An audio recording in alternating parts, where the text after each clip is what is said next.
Welcome all to the 17th of October 2022 Council meeting. I open the meeting at 7:05 p.m. and I will now pass on to the CEO who will read out the formalities. Thank you, Mayor. Welcome all. This is the ordinary meeting of Council. My name is Alison Beckwith and I'm the Chief Executive Officer. Tonight's meeting is being held in person in accordance with the provisions of Council's governance rules and the Local Government Act 2020.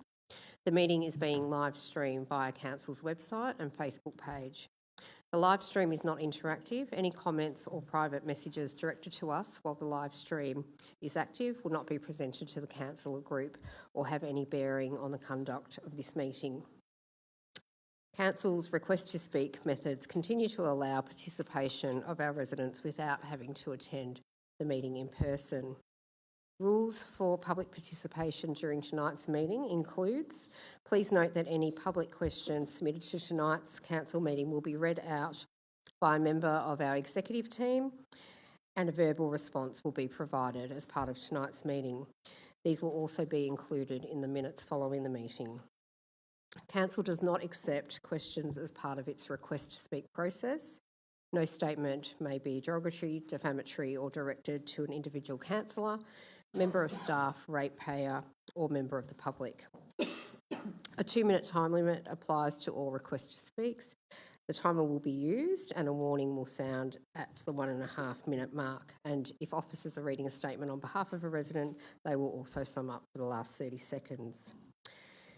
If any of the members of the public gallery tonight depart the chambers while the meeting is in progress, we do ask you to be considerate and not hold conversations out in the foyer because it does impact on our live stream.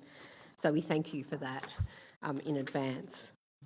I'll now introduce you to the councillors that are in attendance tonight. So I will start to my left. I have Councillor Tom Melican and Councillor Alida McKern.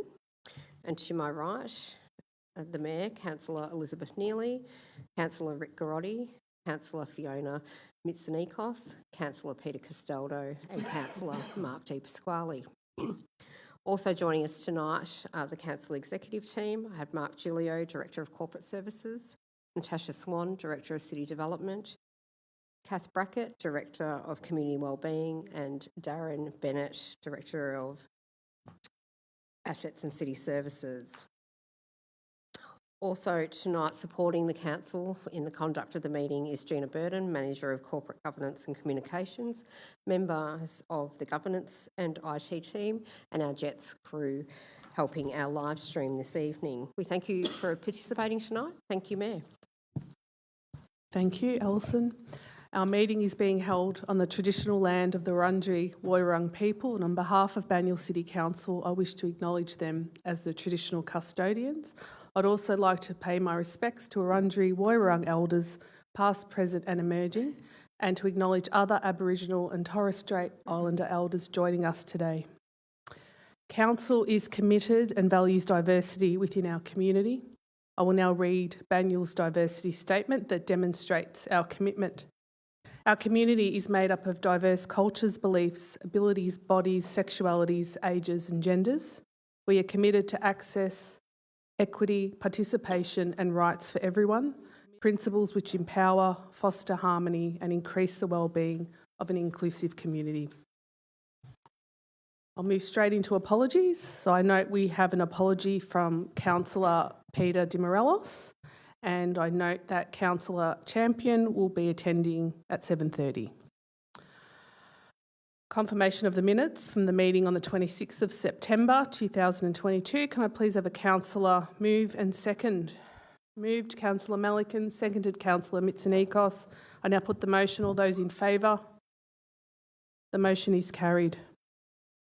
As required at any other meeting of council, councillors must declare any conflicts of interest at the start of the meeting and leave the meeting when the item is presented to council. Councillors will be required to leave the meeting and return when the item is resolved.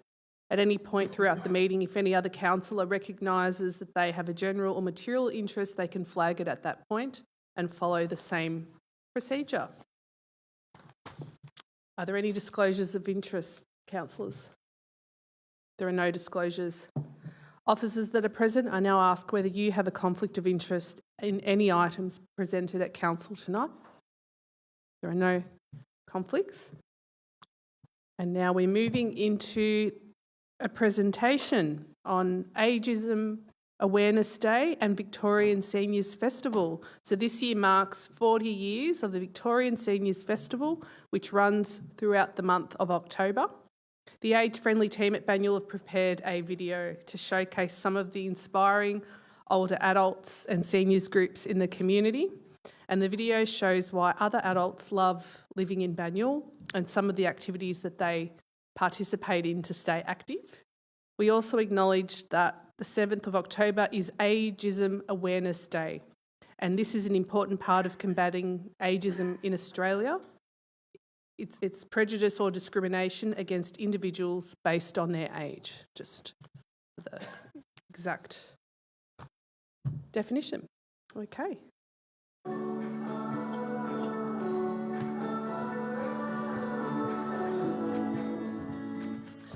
I'm 90. I live in Bandura 45 years. From the scratch, we build it. I keep active. I like to come into Ivanhoe Park for about 1.5 years. When I started, I couldn't do it step. They have to do extra step. Now I can do it easy.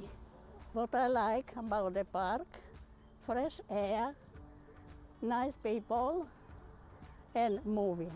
My name is Judith Craze and I live in Rosanna. What drew me to living in Banyule was the airiness, the light, the space, the trees, the birds, that whole, I call it ambience of the environment. I do gentle yoga with the U3A, and that's a fabulous stretching class. And then I do lots of walking. The Banyule tracks around there are just spectacular.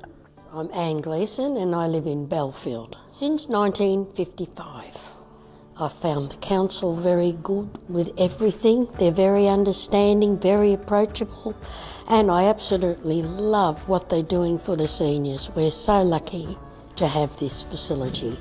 What I like about coming here is the people. When you meet other people from all nationalities and you hear their life stories, it's just so, it's better than reading a book because you're living it. It's a wonderful experience and I'm yet to meet every single person and talk to them. It's a very rewarding place to come. Come prima, più di prima, t'amerò.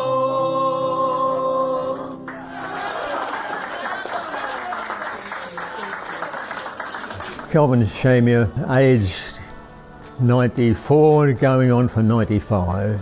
I retired early from my job, but then I decided I needed some other activity. And it just so happened that the Banyule Bicycle Users Group, known as the BUG, advertised in the local paper that they were open for membership. I said, well, that'll fill in my day and I'll join that, which I did, and I've had some wonderful times with them. I look forward to the day's ride. We often go around, follow the artist trail and look at all the council boards there of the artists' paintings.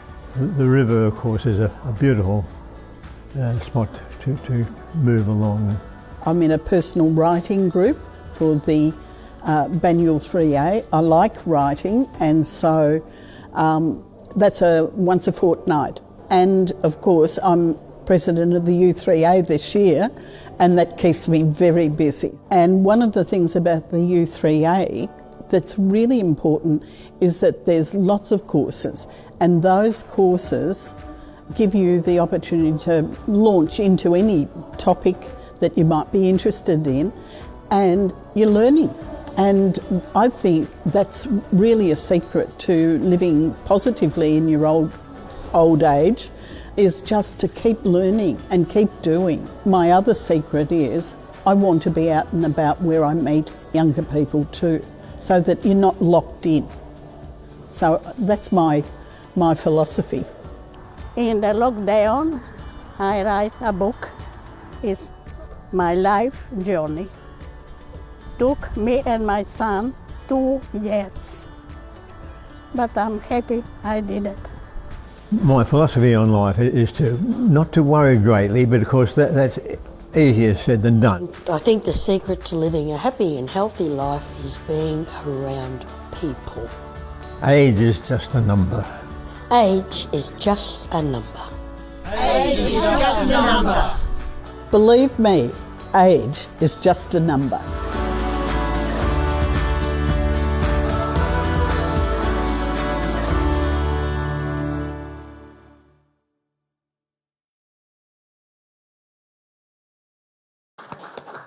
Lovely video, captures it all very well. Age is just a number for all of us. All right, we'll move on to item 2.1, petition 11 Livingston Street and Ivanhoe Plaza Shopping Centre, request for an upgrade of amber flashing lights. So a written statement will now be read on behalf of Ted Smart by Kath Brackett. Thank you. Thank you, Mayor. Thank you, Mayor, councillors, and also the hard work of the CEO and the council officers. My name is Ted Smart from 15 Livingston Street, Ivanhoe, and tonight as the organiser of this petition, I take this opportunity to speak in favour of upgrading the existing amber lit pedestrian crossing. This pedestrian crossing adjacent to number 11 Livingston Street, Ivanhoe, has become outdated. In summary, the population in the local area has rapidly increased into high-density living over the past 5 to 7 years, and quite frankly, the pedestrian crossing is dangerous and does intimidate the public. Some vehicles frequently do not stop. Some vehicles frequently speed up. Some vehicle drivers are aggressive and bordering on road rage. Some vehicles frequently overtake other vehicles travelling west from Ivanhoe. People have said the sun gets in your eyes and that visibility is an issue. Vehicles entering Coles, ramp entry and the underground car park are frequently overtaken by vehicles at speed with horns blaring, and in some cases block the side of the pedestrian crossing, particularly if it is a van, truck or bus for the other vehicles coming behind them. Conversely, vehicles leaving the Coles ramp and underground car park are constantly being overtaken or abused. All members of the public, Ivanhoe primary school children and mums, teenagers, young adults, middle-aged seniors and the elderly, are placing their lives at risk on a continual daily basis as so many near misses are happening. This petition has drawn many hours of rhetoric and visual happenings, and the data gathered is over many months, not just a 1 hour snapshot window taken last Thursday at from 9 a.m. onwards. This petition has no negatives. The amber lit pedestrian crossing must be brought up to the current 2022 conditions and not let back in 1999. The upgrade has all the electrical lights and poles necessary for a full set of traffic lights to be installed along the upgraded lighting for night, as well as a speed camera to be installed. 2 flashing red 40k signs should also be installed in prominent positions, east and west side of Livingston Street pedestrian crossing. Some of the petitions that I sent in with my covering letter make for very disturbing reading. In closing, I urge Council to approve and assist in achieving this petition to succeed. Thank you, Director. There's a motion. I believe a councillor would like to move. Thank Councillor you, Madam Mayor. McKern. Thank you, Madam Mayor. Shall I just read point 3? That'd be good. That subsequent to the officer's recommendations that the petition be received and be referred to the Transport Engineering team for consideration and response, the third item I'd like to move is that a report be brought back to Council this year. Thank you, Councillor. Do I have a seconder? Seconded, Councillor Melican. Councillor McKern. Thank you, Madam Mayor. And thank you to the lead petitioner, Ted Smart, and to the 68 residents who signed this petition because they are seriously concerned regarding lack of safe pedestrian crossing at the amber, or rather zebra crossing, lights on Livingston Street, Ivanhoe. People would be aware that Livingston Street is a major arterial road carrying an enormous amount of traffic through Ivanhoe and is the responsibility of the Department of Transport. As mentioned, residents are petitioning because they are gravely concerned that the existing pedestrian crossing no longer provides adequate pedestrian safety and is a matter of urgency. These lights are heavily used by a growing number of residents, especially by students from nearby Ivanhoe Primary. Petitioners claim that the volume of traffic and pedestrian usage of these lights has increased dramatically. By way of example, a few years ago, when my kids were in primary school, there were 500 students at Ivanhoe Primary School. Now the numbers exceed 600. The school is growing, the general population of Ivanhoe is growing, and I concur with the petitioners that there is more traffic around and there are more pedestrians around. In response, we as a council need to ask, how are we keeping abreast of the impact of population growth and increased usage of major arterial roads like Livingston Street? The number of sections to this whole situation, one that council can possibly address fairly quickly, according to the Manager of Transport and Environment for council, is the tree obscuring the amber light on the north side of the zebra crossing. That has already been referred to council's parks team for trimming to provide clear sight lines by motorists to that amber light. I would like to see in the report that comes back to council that we consider putting this site on Banyule Council's transport advocacy list so that our officers can advocate for an upgrading of traffic lights to that area, and that council sends letters of support for the upgrade to Anthony Carbines and the traffic signals manager of the Department of Transport. I also would like to think that the report will consider an investigation of the reported bent amber light on the south side of the zebra crossing that requires realignment and is currently not doing its job to provide the flashing light where it's needed. So we look forward, Madam Mayor, to that report being returned to council. Thank you. Thank you, Councillor McKern. Does the seconder wish to speak? Just briefly, yeah, I went down and spoke with Ted at length and looked at the situation down there, and as a pedestrian you certainly didn't feel safe and protected with the way things were, and the volume and the speed of the cars was quite concerning. Even though it is a 40k speed limit, many were not obeying that speed limit. And also the cars coming in and out of the shopping centre made it even more complex, but as the petitioner said, the traffic volumes are increasing, the traffic speeds are increasing, and the pedestrian are increasing as well. So we do need to make sure it's a safe place because people want to use that access point to get into the activity centre. So I'll support those amendments tonight. Thank you, Councillor. Does any other councillor wish to speak? Put the motion to a vote. All those in favour?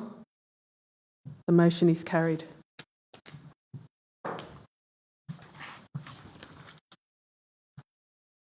Hello, Councillor. Item 3.1, rent relief for Shop 48 tenants. There is one speaker on this item. Phil Conrick from Banyule Support and Information Centre, BANSIC, will address council in person. Please approach the lectern. You will have 2 minutes. Thank you, Mayor.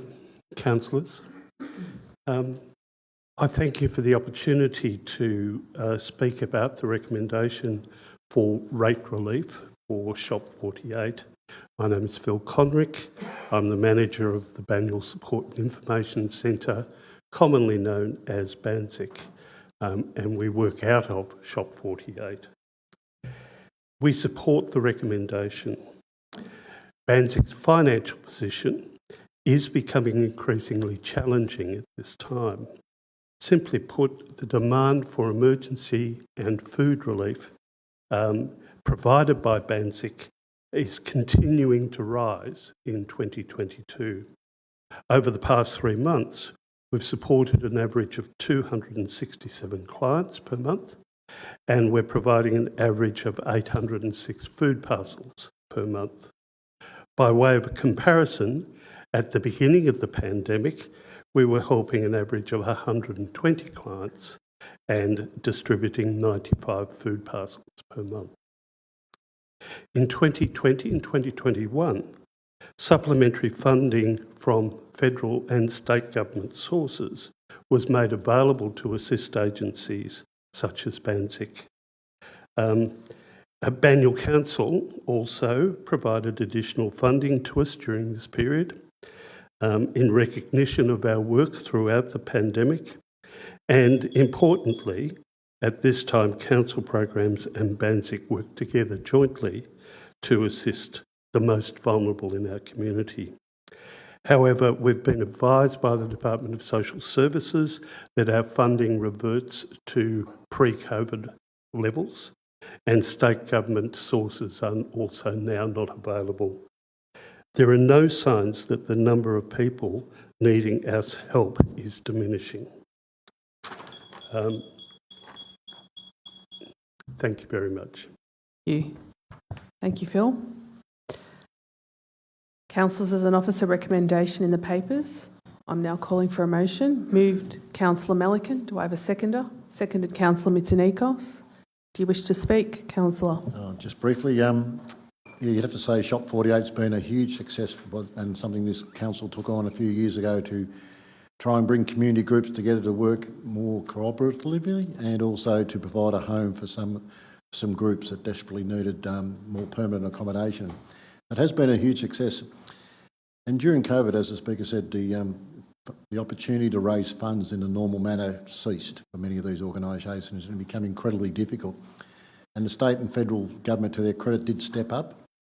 But now they seem to think that COVID's over and that things have gone back to normal. That's far from the case. As we know, some people are still suffering quite badly from the impacts of COVID, and it will take them a long time to recover. And at the same time, we're now getting people who have never reached out to organisations for support are reaching out because of the cost of living pressures, under pressure from housing affordability issues, rent issues, and the price of food. And that will continue with the floods going on right now. Food will increase dramatically again. Fuel prices are skyrocketing and electricity costs are skyrocketing. So the demand for services of these groups is increasing and will continue to increase. And they do a fantastic job to support many, many people, as I said, the most vulnerable in our community. So I think it's incumbent on this council to continue to support them. I think without them, many people's lives would not be of the standard they are, and they do an enormous amount of good within our community. So I'm happy to support this tonight and thank them for their efforts.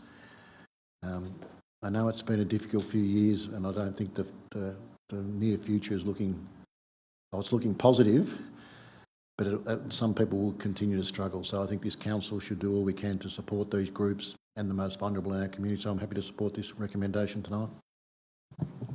Thank you, Councillor. Does the seconder wish to speak? Councillor. Yes, thanks, Mayor. Look, as we know, Shop 48 has several tenants who are dedicated to helping support our most vulnerable members of our community. They've played a huge role during COVID in helping people who are now seeing increased needs for food, housing and also material aid. Obviously, like Councillor Melican said, you know, increased rate rises, costs of living increases and also the rent crisis that we're faced with.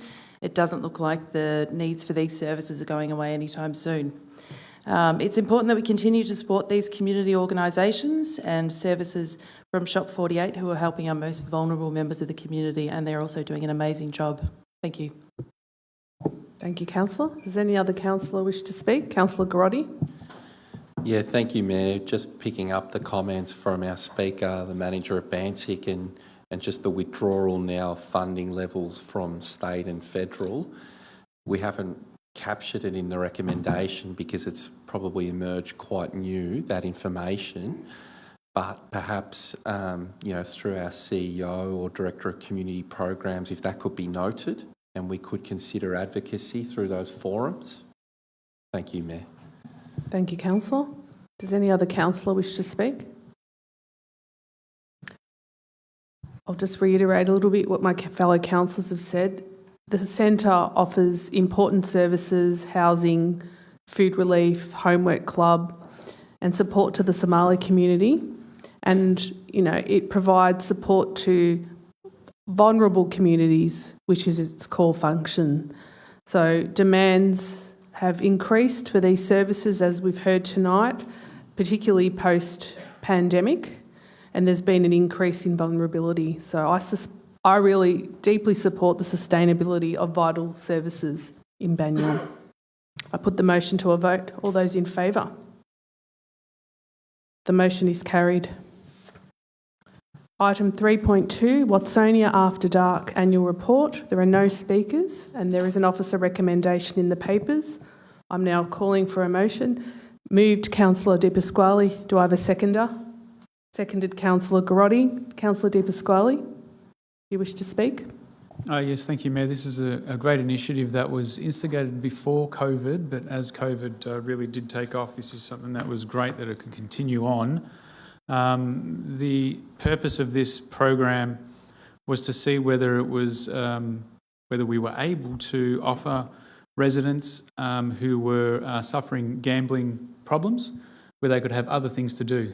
So whether they would go to the RSL or the hotels, and at night, instead of having that as the only option that they could have to be out, the Watsonia Neighbourhood House, in conjunction with Watsonia Library and a couple of other community organisations too, would put on events in the evenings so that people could actually go to. So yeah, we look to see how the further success will be as we go, as we've been through COVID now, Mayor, and as we go through normal times, how the uptake will be. If it is something that is very successful, I think it's something that the community would look at happening in more areas possibly. Thank you. Thank you, Councillor. Does the seconder wish to speak? Yeah, thank you, Mayor. Just to note that I think it is important, as the recommendation picks up, to develop some good metrics around this. It is an investment from Council into those organisations. Watsonia Neighbourhood House does great work, but at the end of the day, if it's going to be an ongoing arrangement from this Council, we need to have the evidence there that it's actually working and that it is actually deferring people who might otherwise be attracted to those gambling venues. So very eager to see the further report back when we have those metrics. Thank you, Mayor. Thank you, Councillor. Is there any other councillor? Councillor McKern. Thanks, Madam Mayor. I certainly concur with Councillors Di Pasquale and Councillors Garotti. The Watsonia After Dark program, a terrific idea whose primary objective, as mentioned, is to provide after-hours activities at the Watsonia Neighbourhood House as an alternative to attending gambling venues. When Council was briefed on the program some time ago, I thought I'd take a first-hand look and enrol to do one of the courses, a vegetable pickling course in August. The course was full and I was contacted on the day thanks to a last-minute cancellation. Free of charge, all materials provided, at least 25 people were there, and we were soon up to our elbows mixing cabbage and carrots to ferment as sauerkraut. The course was a lot of fun with much discussion about various veggie preservation techniques. However, it was a one-off, and I'm not likely to meet those participants on a regular basis or anytime soon. And while evaluation has consisted of anecdotal feedback, I support the strengthening of monitoring and evaluation of the program. I also support the possibility of sound ongoing social connections, which I think is a primary objective of the program.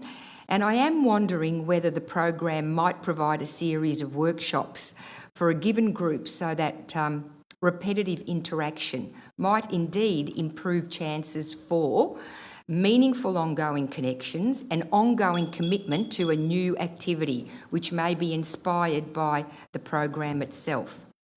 And I would appreciate if this information could be fed back to the officers through Council's Director of Community Services. Through you, Mayor, should the Director of Community Services like to comment on that, I'd be most grateful. Thank you, Councillor. Director. Through you, Mayor. Thank you, Councillor. Yes, so when they initially trialled the program, they just trialled different activities to see level of engagement. So we can certainly give some feedback that where there's been some great engagement, it's probably worth actually looking at ongoing activities. And I know that as a service, both the library and the neighbourhood house do that. They test something, see if it gets good buy-in, good engagement, good sauerkraut making, and then obviously run 4 programs. We can just provide some advice to them. Well, thank you very much for that, Director. Perhaps we could consider a whole series of different vegetable types and how to pickle them. That could at least make up for 10 sessions, and I'm sure there'd be some good bonding in that time. Thank you, Madam Mayor. Thank you, councillor. Does any other councillor wish to speak? No? Just wanted to highlight that the pandemic restrictions meant that the program was delivered online for a period of time. So I'm looking forward to reading about the data collection in year 2 of the project and the final report. Put the motion to a vote. All those in favour? The motion is carried. Item 3.3, draft sporting facilities user guide and allocation policy and draft. Release for community consultation. There is one speaker, Wendy Ann Palliser. Could you please come to the lectern?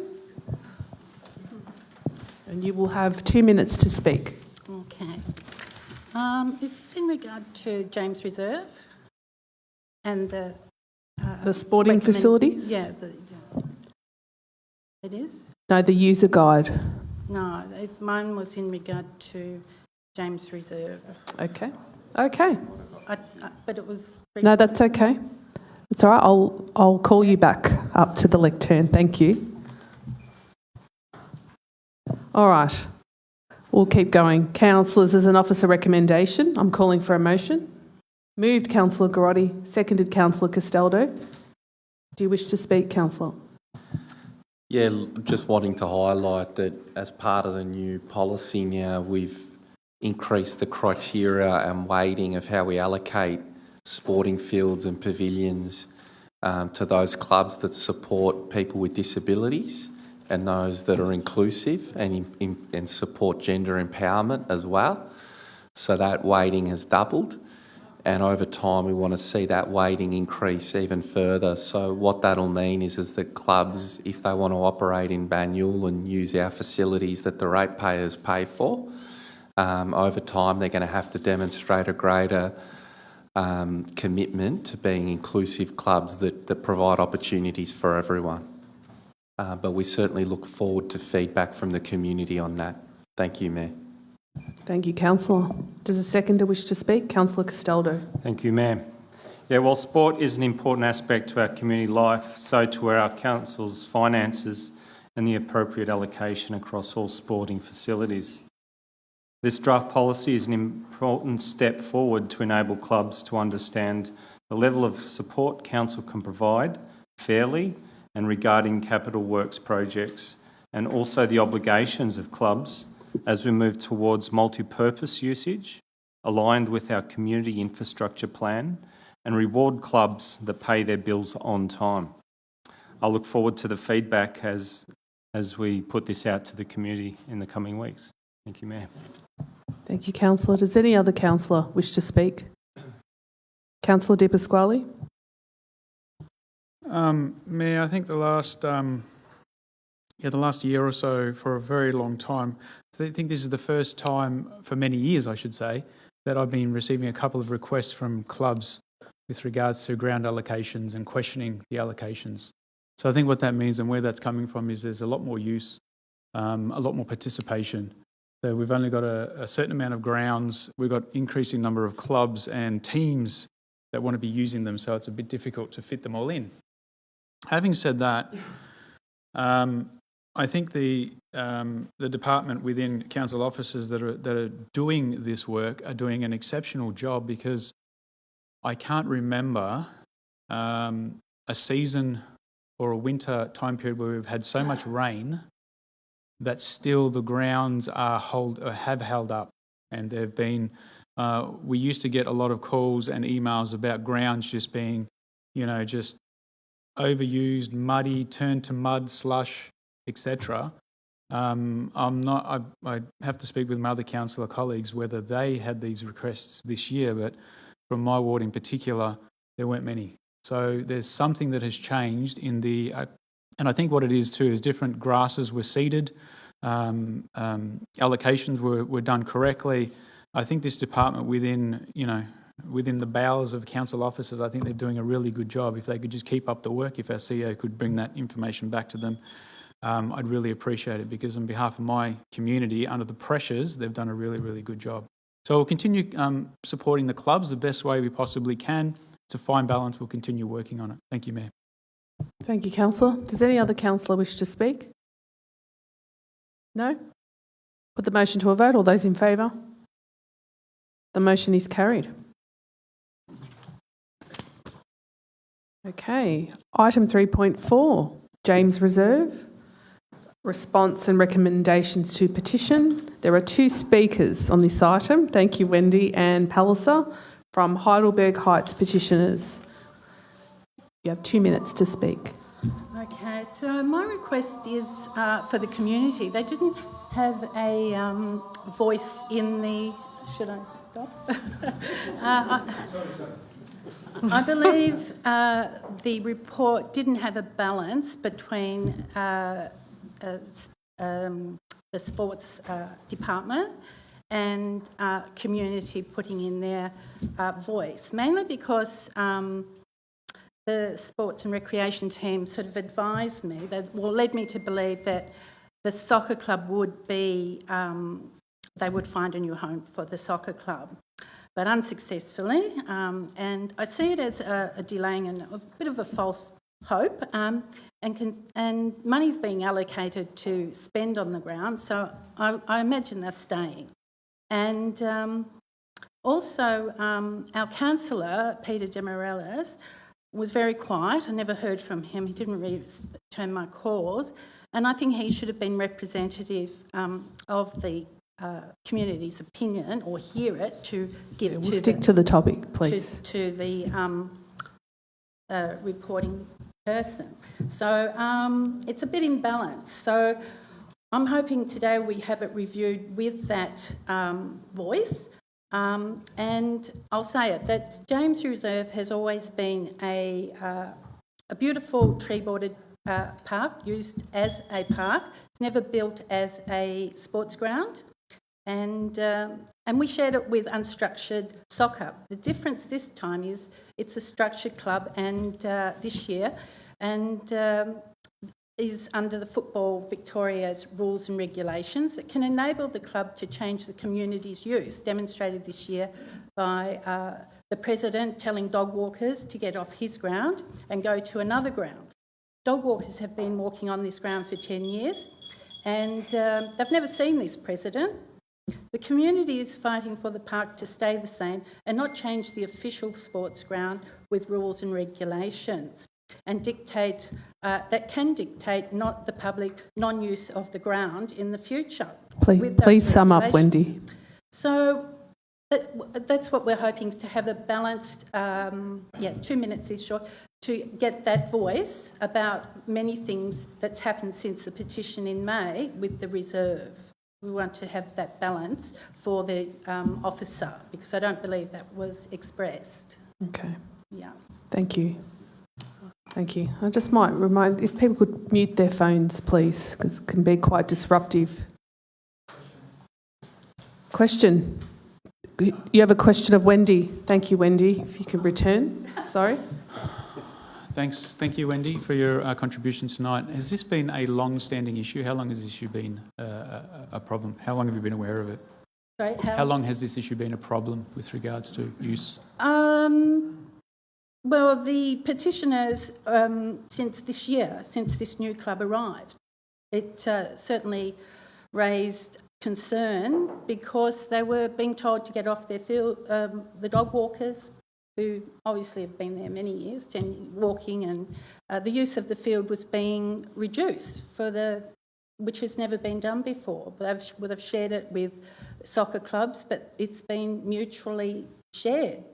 But this new president is quite clear that it's his ground, and he's showed very bad behaviour towards the community, and that's an issue as well. Should be addressed by the body that's ruling him, because he's clearly breaching a few rules there.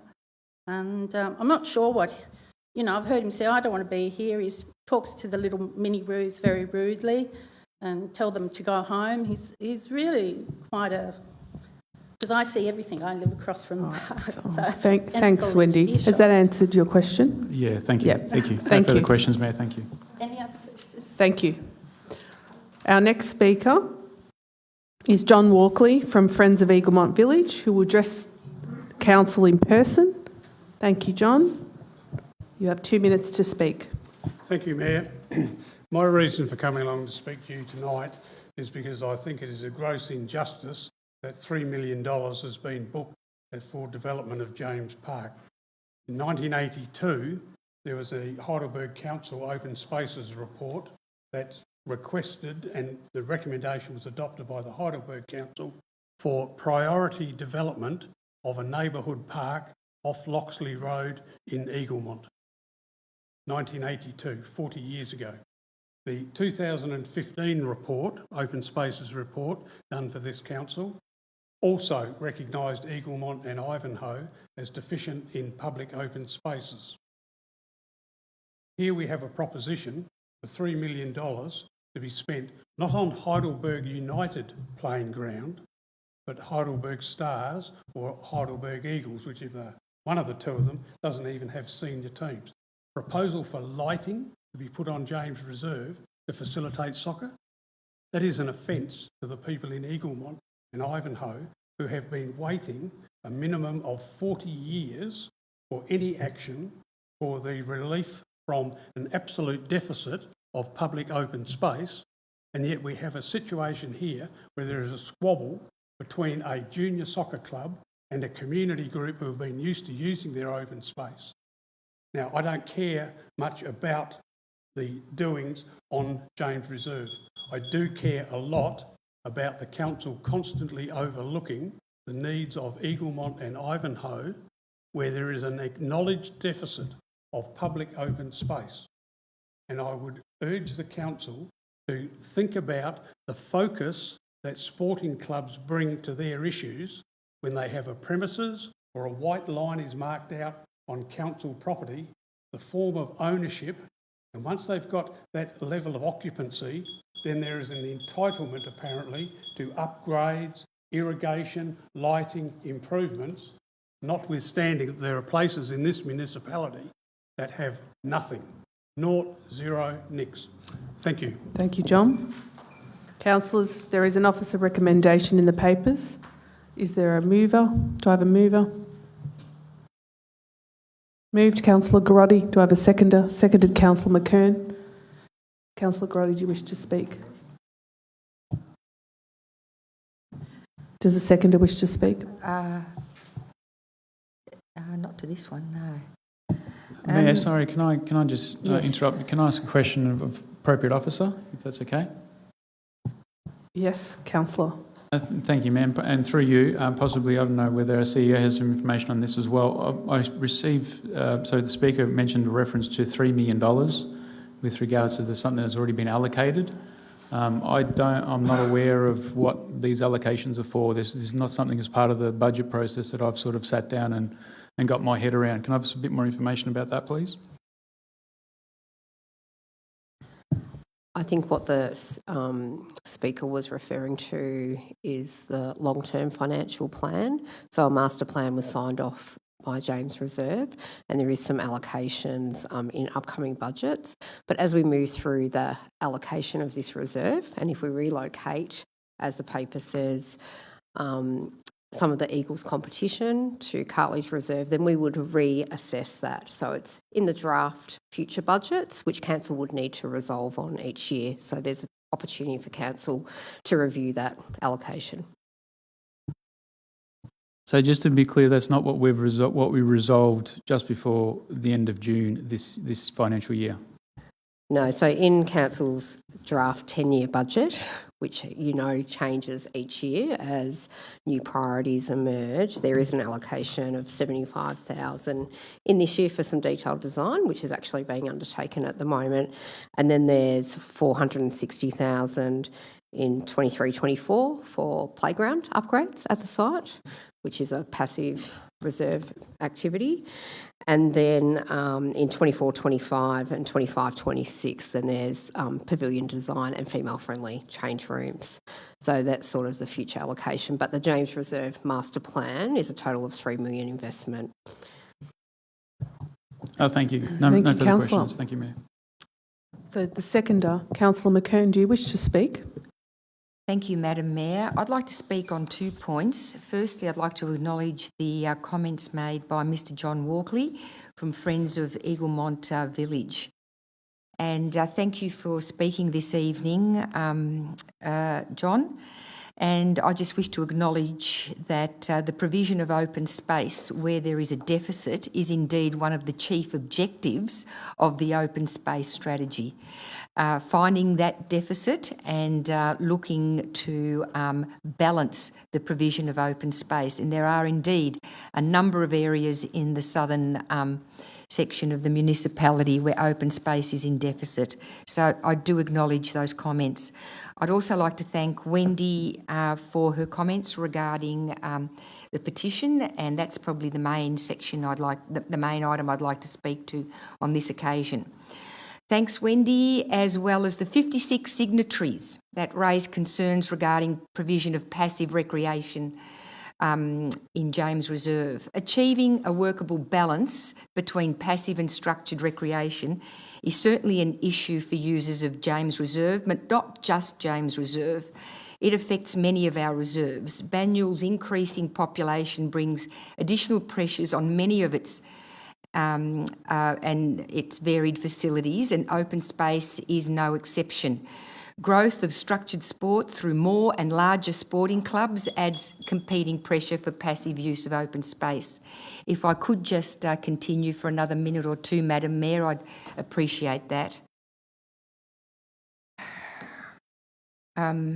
It's important that we as a council take seriously these petitions from residents who are advocating for passive recreation, as they do not have the same organised collective voice of a paying sporting club. Yet passive recreation users represent the majority of our residents and are more likely to be living locally to the reserve or park in question. What I think is important from this motion is that the petitioners for passive open space continue to have a decent allocation of passive open space time in James Reserve to hang out, take their kids, kick a ball and walk the dog.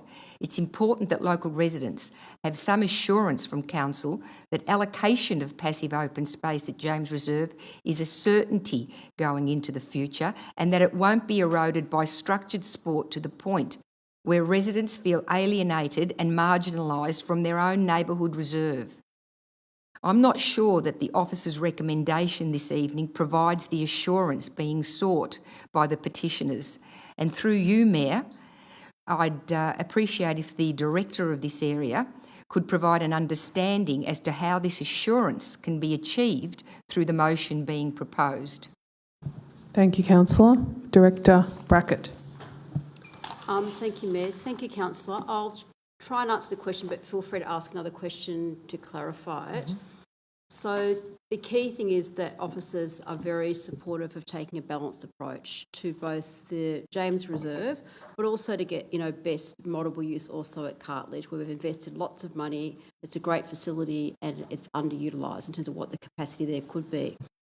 We have had discussions with the club, and I do understand the petitioner's comments about some of the relationships and working together in a shared space, and we're very committed to working with both the club on site at James Reserve and the other users, the passive users and dog walkers, to create a welcoming space for everyone. In the ideal situation, when we get the allocations from FFE, so Football Federation Victoria, because it's soccer, of course, in February next year, we'll get a strong sense of the allocations that are available at Cartledge, and we will work then with the two clubs to move many of the senior teams off James Reserve onto Cartledge, where they've actually got their needs better met. That will free up more time at James Reserve. But James Reserve will always be a mixed use. It will have, some structured sport, some active recreation and passive recreation as well. And the master plan that the CEO has touched on earlier does really highlight the council's investment now in playgrounds to support passive and active recreation on that side as well. So I don't ever foresee a situation where you wouldn't have some sort of active recreation programmed on James Reserve, but it'd be a more balanced use and a better use between the two stakeholder groups, particularly the two football clubs. Thank you for that explanation. If I could ask the speaker, Wendy, whether that explanation by the director provides some some way, some distance towards responding to your query. Mayor, just procedurally. Yes. Sorry, Madam Mayor. Yeah, procedurally we can't go forward with this, but we can Point of do it at order a on later. that, Mayor. Thank you. We can do that at a later time. Thank you, Councillor McKern. Does any other councillor wish to speak? So may I have a question for the appropriate Yes. officer? The question I have for the appropriate officer is, Councillor McKern, the question I have for the appropriate officer, if we were speaking on behalf or for information for a particular resident, could we have that information that they would be appeased or have the information that they would need on that matter, please? Question of Director. Could you clarify the question, Councillor Di Pasquale? What So, Mayor, are in you other words, asking? we were getting the Speaker to come up here to get a summary of whether she's happy with that and whether the community is going to be happy. Could I have a Director just to go over that again, just to make sure that they are going to be happy with that? Just to reiterate, Director Brackett, thank you. Okay, so I think in summary, what we're trying to say is that we understand that there's some tension about multiple use on the site, that we've got a strategy in place which we hope will address some of that tension.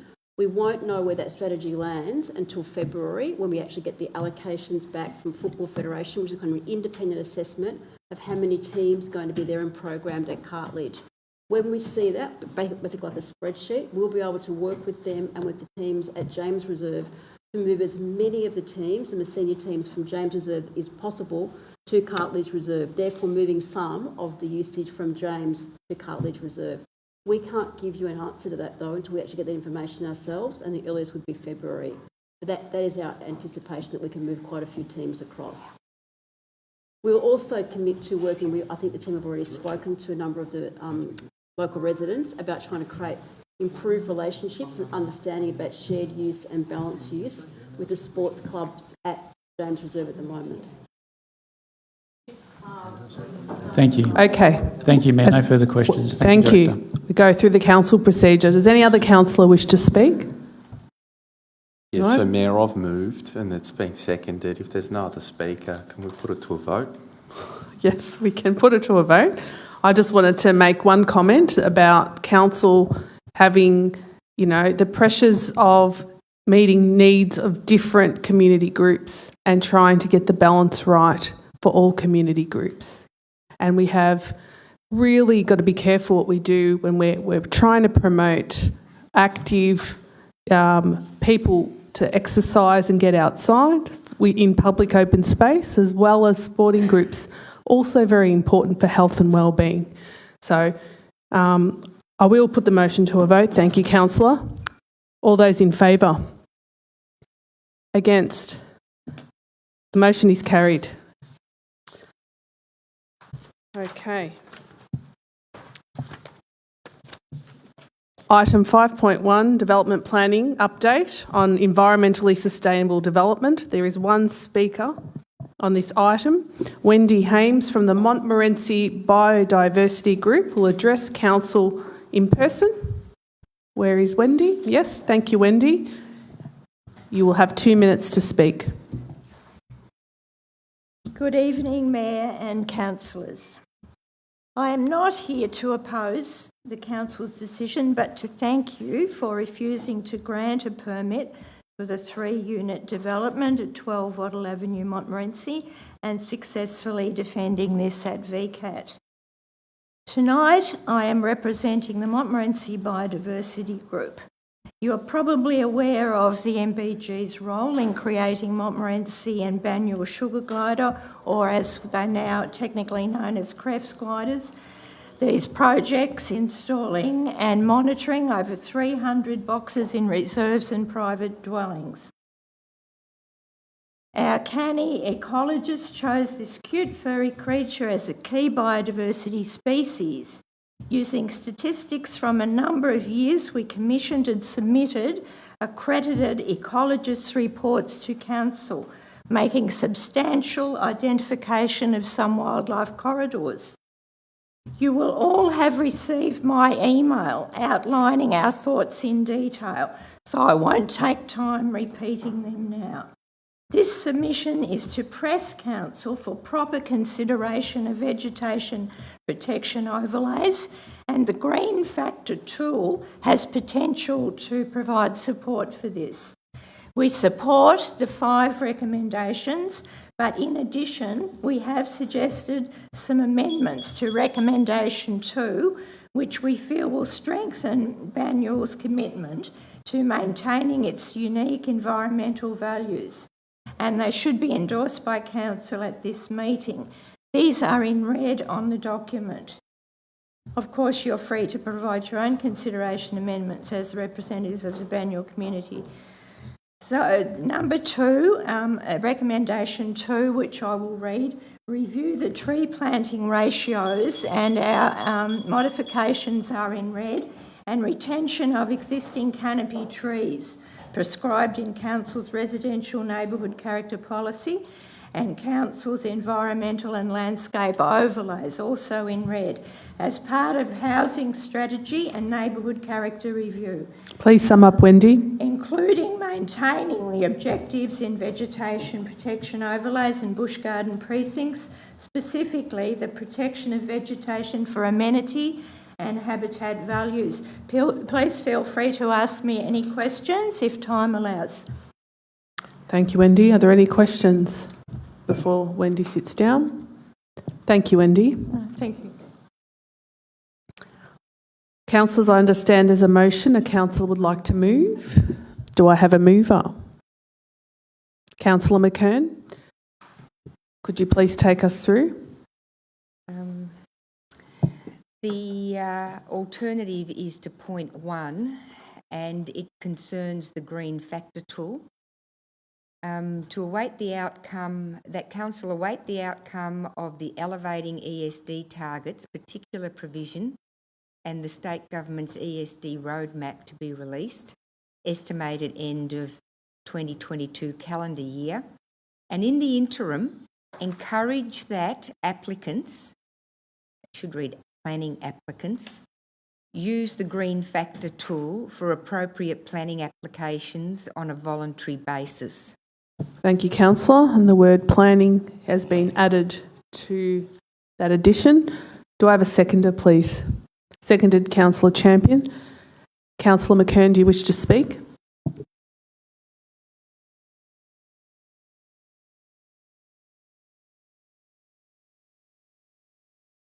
Please, your mic. Yep. Thank you, Wendy. That was an excellent presentation and really does support the increasing focus on urban greenery, green infrastructure and nature-based solutions for sustainability and resilience of our cities. This isn't just a Banyul thing. This is across the board, and it's not just in Australia either.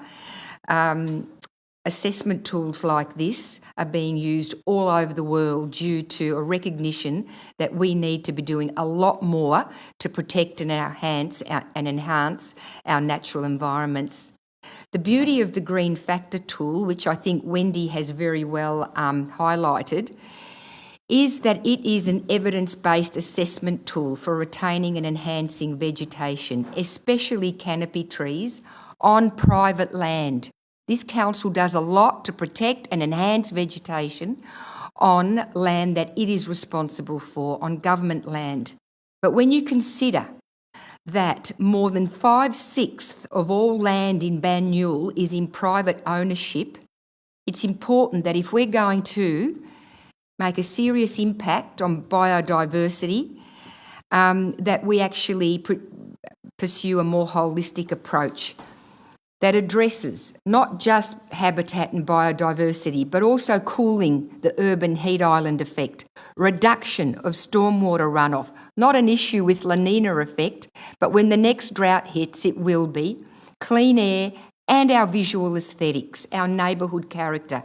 We have an opportunity to do this through the planning process with more rigorous metrics for how we assess vegetation for proposed planning applications. And I'll just point out that the trial that was undertaken by Council revealed some really interesting statistics. 17 additional trees would have been planted in those approved planning applications had the green factor tool score of 0.55 been a requirement to be met by applicants for planning applications. 17 additional trees over 9 trial locations. And they were medium trees too. So we're talking trees 10 metres plus. That's a significant improvement. So whilst we're not in a position, it would appear, to be adopting the green factor tool outright because it needs to be an amendment to the planning scheme, we can do much to encourage applicants and educate applicants about the need for it and encourage them to use it. Thank you, Madam Mayor. Thank you, Councillor. Does the seconder wish to speak? I do, thank you, Mayor. Thank you very much, Wendy. It's lovely to meet you finally. I have been in correspondence with you already, so thank you for stepping up in your role as the Monty Biodiversity Group leader. Thank you very much, and your contribution to this item. I certainly do support it, and while I'm still also learning about green factor tools, the reality is this addresses our neighbourhood character policy, which is Banyul's neighbourhood character policy. We do need to continue to support this, believe in this, encourage this when it comes to VCAT applications and the state government res code. Unfortunately, the state government res code doesn't have the same ethics environmentally as Banyul does, so we need to continue to support what we believe our city should look like, our council region should look like, and how we want to live here. So thank you very much for Monty Biodiversity Group's contribution to this item. Much appreciated.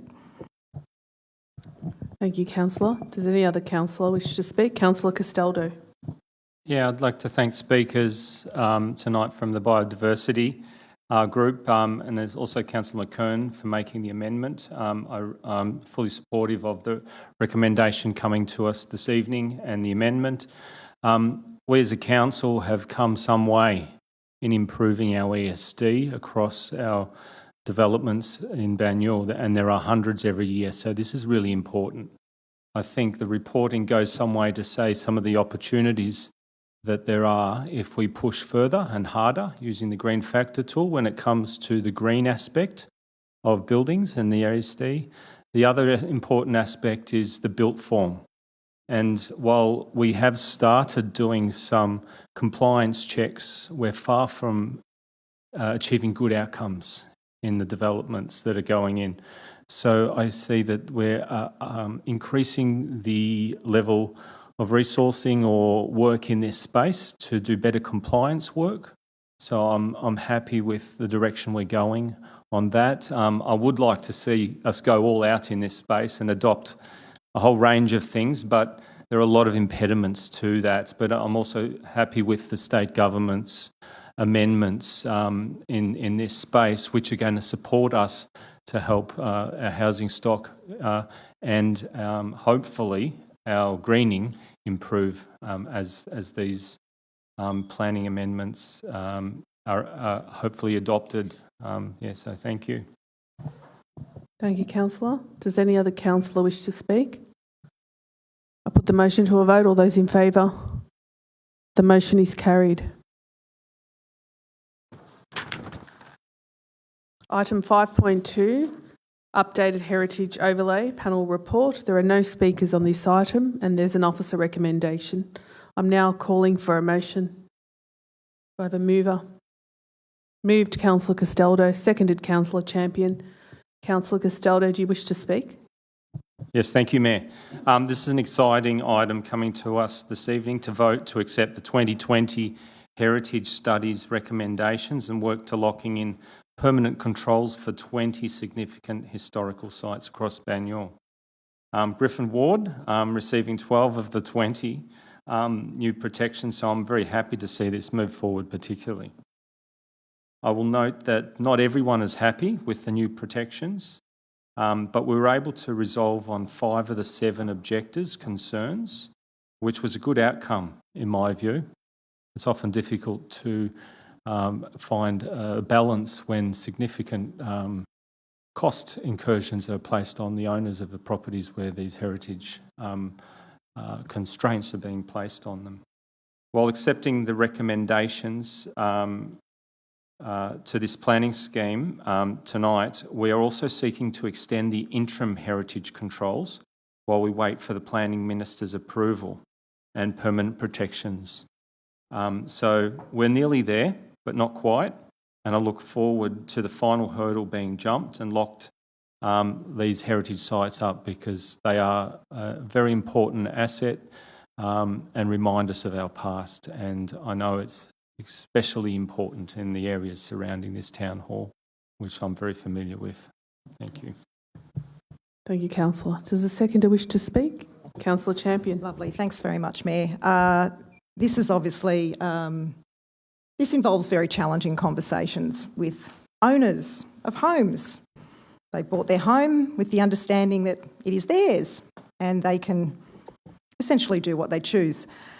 I've had the privilege of being through some of the homes that are on the list of Sherborne Ward, and they are absolutely beautiful homes. And right from the start of being on council 6 years ago, one of the very first things I've said is we are responsible for looking after our homes. We are responsible for looking after our buildings.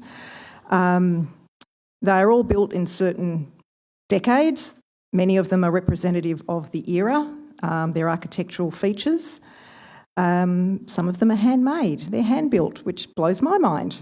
And so, generationally, we have different people sell, buy, hand down, transfer, and we get to the point where sometimes the homes are so derelict they don't exist, and yet they are the last of their kind.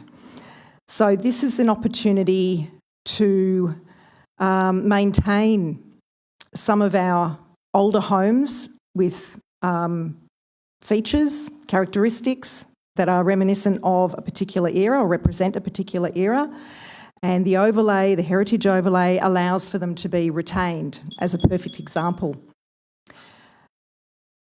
My thoughts also go out to the owners of these properties. While they have not just bought a home that they might like and they think they can look after and just own themselves and do what they choose, they've got rules imposed on them. And for those of us who are not in a heritage listed home, it's probably a little bit hard to understand. I'm one of those people. My home is not heritage listed.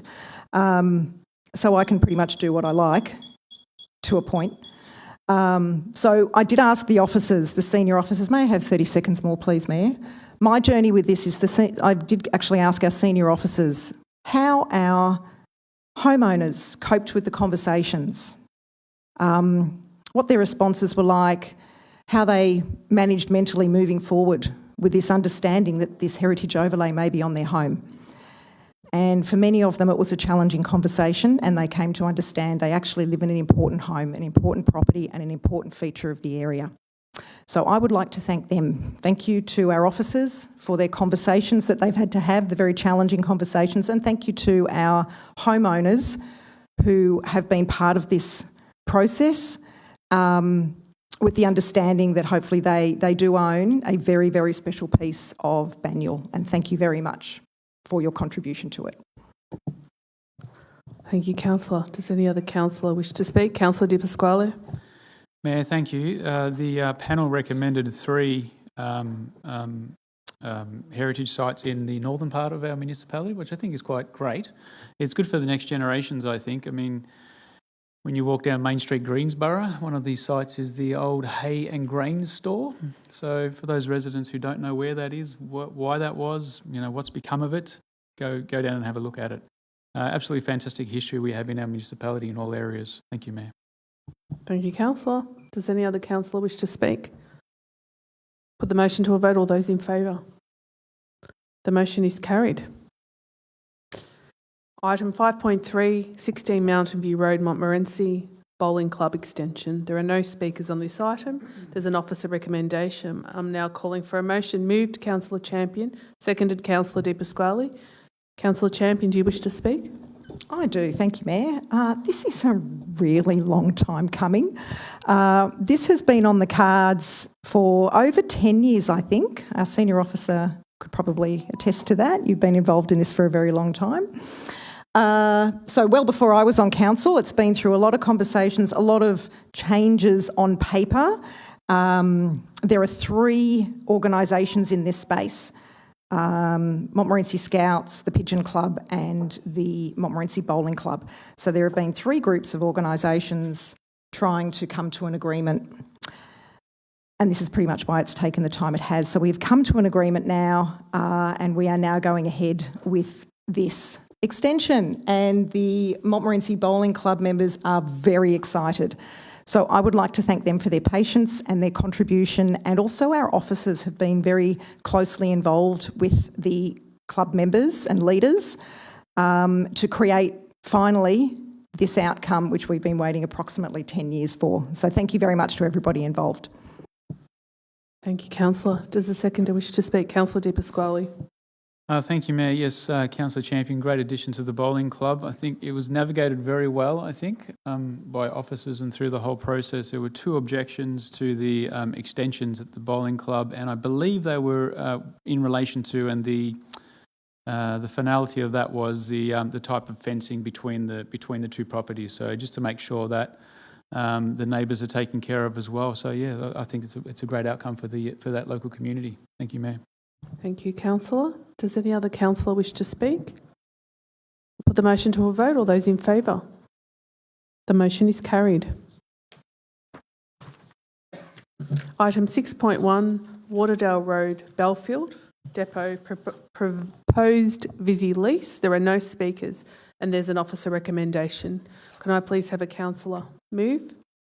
Moved, Councillor Melican. Seconded, Councillor Castaldo. Councillor Melican, do you wish to speak? Yes, I'd like to thank the officers for their hard work and dedication to getting this result. I think it's a great result for Banyule, great result for our residents, and certainly a facility that is well used and much needed in our municipality, and very thankful that we have got it because it certainly reduces our costs and increases our revenue. So a great facility that and I think its importance in our future will increase over time as it becomes even more valuable. So I'm happy to receive this tonight. Also, it talks about in the report that Visy has a community foundation that has contributed many millions of dollars into the community. I'd like to see that community foundation contribute more to the Banyule community. We've talked about this several times, but they do contribute into areas where they run their facilities, and I think we have an opportunity to tap into some of that funding, and I think that would be a great outcome for our many community groups. But happy to support this tonight and thank the officers for their work to get to where we are, because this is a very much needed and well used facility that generates income for us but also saves us money. So very happy to approve this tonight. Thank you, Councillor. Does the seconder wish to speak? Councillor Castaldo. Yeah, thank you, Mayor. I will be supporting this recommendation this evening. It's a very significant lease and service provision. Given the scale and strategic importance of this contract, we have had a number of assurances that we are getting the best value for our residents. I appreciate the gate fee is commercial and confidence. However, I have done my due diligence and queried the Director of Assets and City Services in relation to the agreement. I am satisfied that the gate fee arrangement has adequately safeguarded guards to ensure that council's interests are protected should market conditions change significantly and the price of recyclables varies greatly. On this basis, I'm happy to support this agreement tonight. Thank you, Councillor. Does any other councillor wish to speak? Put the motion to a vote. All those in favour? The motion is carried. Item 6.2, unsuccessful World Games funding, Yallambee Park Pavilion. There are no speakers and there's an officer recommendation. Can a councillor please move? Moved, Councillor Mitsonikos. Do I have a seconder? Seconded, Councillor Di Pasquale. Councillor Mitsonikos, do you wish to speak? Yeah, thanks, Mayor. Look, it's a really disappointing outcome that we weren't successful with this state government World Games funding grant of $350,000. It's now left us with a budget shortfall, and the pavilion can't be upgraded into the 22-23 budget. If there was ever a pavilion that was in need of an upgrade, it's Yallambee Park. For those who've never been to Yallambee Park Pavilion, the current amenities are unsatisfactory, to put it mildly. They have basic amenities, no pavilion toilets, and the home and away change rooms don't meet Football Victoria's guidelines. Yet we have 3 senior men's teams and 2 women's senior teams who use this facility during winter for soccer. It's so outdated that the women actually get in their car and drive down the road to use the toilets rather than using the toilet block that's outside. I'm baffled as to how this did not actually get funding. The detailed pavilions designs have actually already been completed, but obviously nothing's happening yet, which will include female-friendly change rooms, umpires' change rooms, a first aid room and more storage. I will keep advocating to get this pavilion up to standard so that it can be used by community groups in the future. And I'd also like to thank all the officers for all their hard work applying for these grants, even though both of them didn't make it. Thank you. Thank you, Councillor. Does a seconder wish to speak? Councillor Di Pasquale. Thank you, Mayor. Yes, this area of the municipality has been in need of upgrade for many years. I've been watching this one closely over the years. This is part of the order of pavilions that we have and we had set in motion many years ago. We did accelerate that a little bit, I think, when times were a little bit better. This was well before COVID, where we were getting some really good outcomes with regards to quotes on pavilions. Then we went through that time period where there was quotes just blew out substantially, and we just had to rethink how we did everything. And then COVID hit, and now coming out of COVID, the use has just gone through the roof with regards to soccer, football, everything. I think tennis has increased. There's been massive increases in participation, which is absolutely fantastic. But part of the vision here, Mayor, is, yes, new rooms, pavilions, toilets. They're not in a very good order as well. These would also be ones that the tennis club there can use as well, and that community can be part of that too. We've also had discussions, and we have, there have been residents that have thrown it into the mix to possibly, if any way possible, you could actually have a bridge between these two parks from one side of the river to the next, to the baseball diamond on the other side, because the only 2 crossing points, you've got the main road, which is a bit problematic for kids, etc., and then the only other crossing point is way up the river towards the Greensborough end. So, this area with very little investment, I think, could be much, much better utilised by the community there. And I think the state government not taking this as an opportunity to invest in this area, I think I'm quite disappointed, but I can understand why they would have chosen to invest in other areas, because there's many pavilions and sporting areas that need upgrading and funding, and we can't do them all. The state government can't do them all, and sometimes we might have to be a little bit more patient. But I'm sure this will come up in future budget discussions. Thank you, Mayor. Thank you, Councillor. Does any other councillor wish to speak? Councillor Champion. Thanks, Mayor. Look, I will reiterate, I don't normally do that, but I will reiterate, I remember the Banyule City Soccer Club president coming to me saying, okay, Banyule Flats looks great, Alison. Now let's work on Yallambee Park. I'm going, yep, let's do that. So we're still working on Yallambee Park. Devastating is a word I would use. I remember reading this recently as our item coming to the council meeting tonight. Devastated again with not receiving the funding that we're requesting, and I know it's devastating for our officers who go through the processes and have the conversations that they need to have, and they've had to go back to the sporting clubs and let them know the same news again. We will find the money another way, somehow, some way, I am sure, and obviously our officers will continue to do that, and we will continue to advocate for this particular pavilion. And agree with Councillor Mark, it could be a great little sporting precinct over the river. There's a vision. Thanks very much, Mayor. Thank you, Deputy. Does any other councillor wish to speak?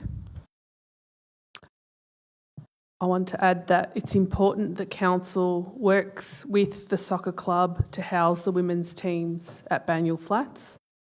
Women's teams in soccer are growing, particularly in the junior years, and council is aware of this. We've got the data, we look at evidence, and we know that we need to continue to work with clubs to ensure the future vitality of the sport.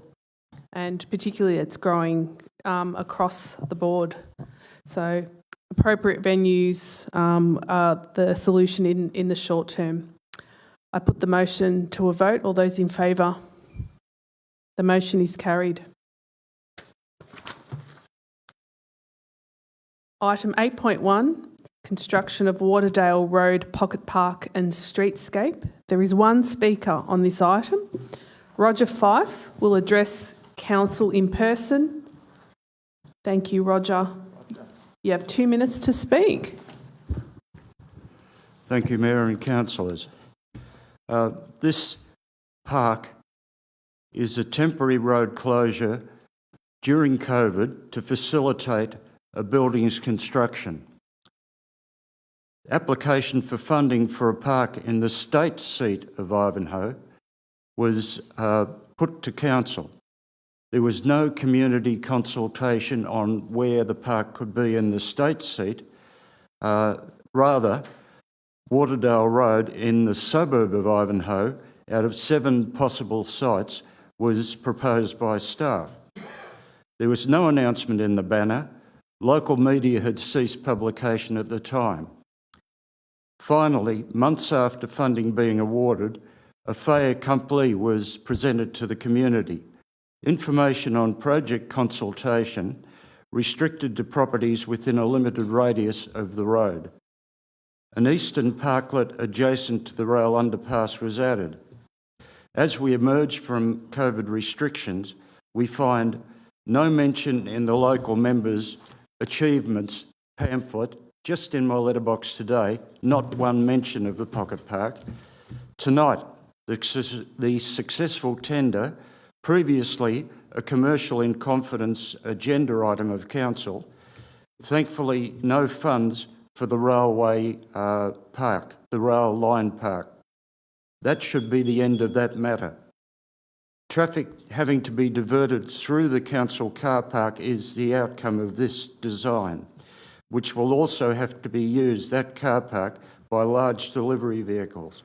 And post-COVID traffic levels put the lie that this closed road was not an important west-east link. It's a disaster waiting to happen. I'm sure you will adopt it because, you've got the money. Too good to excuse. I'm happy to answer any questions. Are there any questions, councillors, for Roger? Thank you, Madam Mayor. Roger, thank you. You've made your feelings known about this project for some time, and that includes the pop-up consultation sessions that were had in Ivanhoe, and I understand your thoughts, and you certainly raised relevant points. How would you then address the lack of open space in central Ivanhoe, given that this was one of the sites recommended for open space, the increase of open space in the Ivanhoe Activity Centre, which, as you know, suffers from a lack of it? The structure plan said in or near the council car park, deliberately vague. The other aspect is that this is not a good use of a public road, and that means that you then look at Weir Street in Montmorency, where that got Pocket Park funding, but it was not 1 centimetre of additional area was allocated. Kitchener Reserve is a rundown reserve opposite Ivanhoe Railway Station that could have attracted the funding using the same criteria that was used for Kitchener Reserve, and that would have enhanced that location. So my answer is there are areas within Ivanhoe that could have been enhanced with appropriate funding. This location was not one of them. Thank you, Roger. Thank you. Councillors, there is an officer recommendation. Can I please have a councillor move? Moved, Councillor McKern. Seconded, Councillor Castaldo. Councillor McKern, do you wish to speak? Thank you, Madam Mayor, and thank you to Mr Fife for his comments. Unfortunately, on this occasion, I don't concur. I actually think the Waterdale Pocket Park project is a really adventurous project that really pushes the boundaries of the envelope. A road closure is never an easy suggestion, but I think that on this occasion, what our council is trying to achieve by increasing not only open space, but really usable open space in a highly pedestrianised area of the Ivanhoe shopping strip has considerable merit. And I'm grateful that we have, as a council, stayed with this project, and we have also been quite instrumental in helping to tweak the design to be the best design it can be for the space it is. So it has received a lengthy consultation to arrive at this stage, and this recommendation is to award the contract. Albeit a pocket-sized park, increased public open space, as we've said, is sorely needed in this part of Ivanhoe. And hopefully this starts to fill some of those gaps. Although, as recognised by the Speaker, Kitchener Reserve could also do with an upgrade. Due to rising costs of materials and labour, the project budget did need to be topped up from the $1.2 million granted by the state government. However, we have had to cut back elements of the project. So what's going? As has been pointed out by the Speaker, the southern end pocket park on Norman Street is now out, as are the rumble strips of paved banding on Waterdale Road. But more significantly, fellow councillors, is what's kept, and that is the heart of the design. The heart of the design is the northern end pocket park, the big ticket item abutting Upper Heidelberg Road, which I think will contribute towards the transformation for the southern end of Heidelberg Road.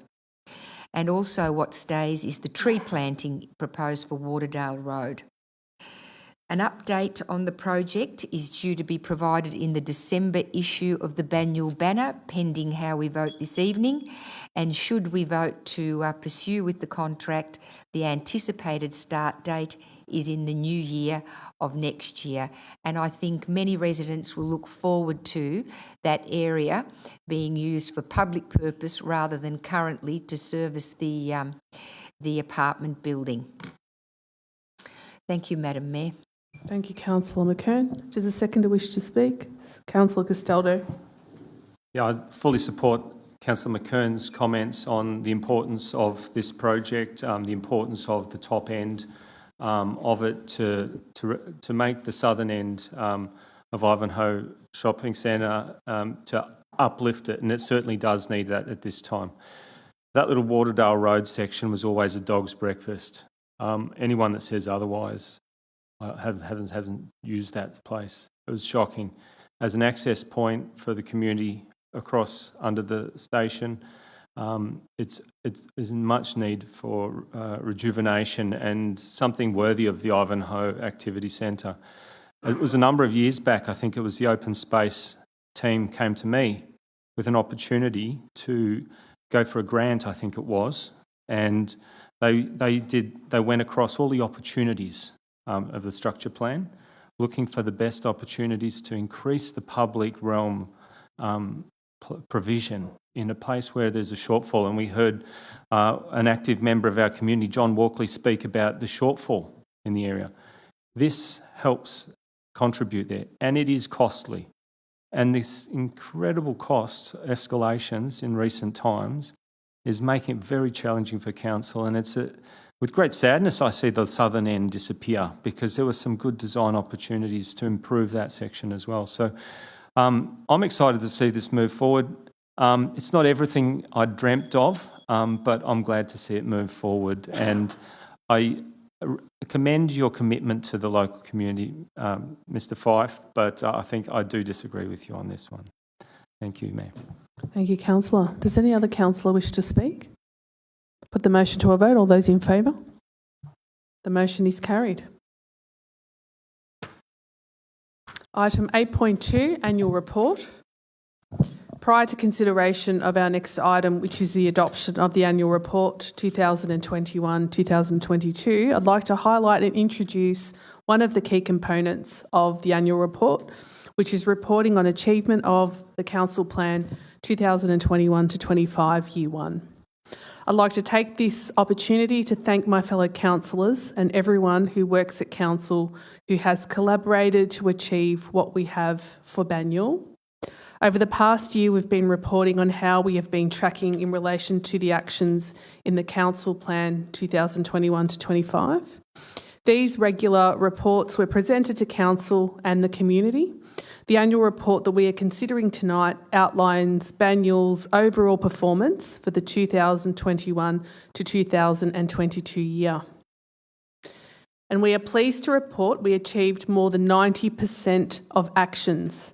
And this is a fantastic result for Banyule Council and, of course, for the community, who we thank for their contribution across many projects. All these projects align with our Community Vision 2041 and our focus on being a carbon neutral organisation by 2028 and carbon neutral community by 2040. So in achieving these long-term goals, it is important to maintain a sound financial position.